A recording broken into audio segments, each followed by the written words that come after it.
আসসালামু আলাইকুম। বন্ধুরা, আপনি চাইলে কিন্তু খুব সহজেই দেখতে পারবেন যে আপনার রাউটারের নেট কে, কে ব্যবহার করতেছে। তো বন্ধুরা, এই বিষয় নিয়ে কিন্তু আমরা অনেক ভিডিও দেখি, কিন্তু ভিডিও অনুযায়ী কিন্তু আমাদের কাজ হয় না। আজকের ভিডিও থেকে আপনি জানতে পারবেন যে আপনার রাউটারের নেট কে, কে ব্যবহার করতেছে এবং কোন, কোন ডিভাইস অ্যাড আছে। তো বন্ধুরা, এই কাজটি করার জন্য আমাদের ছোট্ট একটি অ্যাপ্লিকেশনের প্রয়োজন হবে। তো অ্যাপ্লিকেশনটির লিঙ্ক আমার ডিসক্রিপশনে দেওয়া থাকবে। আর প্লে স্টোরে যেও যদি আপনি সার্চ করেন WOM ওয়াইফাই লিখে, তাহলে কিন্তু অ্যাপ্লিকেশনটি চলে আসবে। তো আপনারা কি করবেন, প্রথমে অ্যাপ্লিকেশনটি ডাউনলোড করে নেবেন। ডাউনলোড করার পর অ্যাপ্লিকেশনটি ওপেন দেবেন। অ্যাপ্লিকেশনটি ওপেন দেওয়ার পর এরকম একটি ইন্টারফেস শো করবে। আপনারা কি করবেন, এই লেটস স্টার্টে ক্লিক দেবেন। বন্ধুরা, লেটস স্টার্টে ক্লিক দেওয়ার পর যদি কোনো প্রকারের পারমিশন চায়, পারমিশনগুলো অ্যালাউ করে দেবেন। তো অ্যালাউ করে দেওয়ার পর এরকম একটা ইন্টারফেস চলে আসবে। তো এখানে কিন্তু কিছু সময় ওয়েট করতে হবে। দেখতে পাচ্ছেন এখানে কিন্তু স্ক্যানিং হচ্ছে যে আমার রাউটারে কে, কে অ্যাড আছে।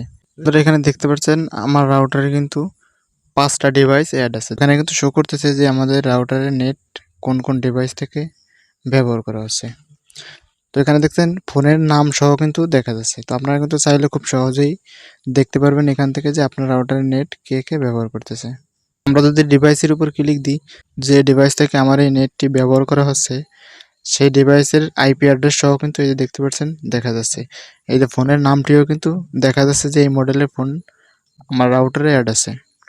তো আপনারা কিন্তু এরকমভাবে খুব সহজেই দেখে নিতে পারবেন যে আপনার রাউটারের নেট কে, কে ব্যবহার করতেছে।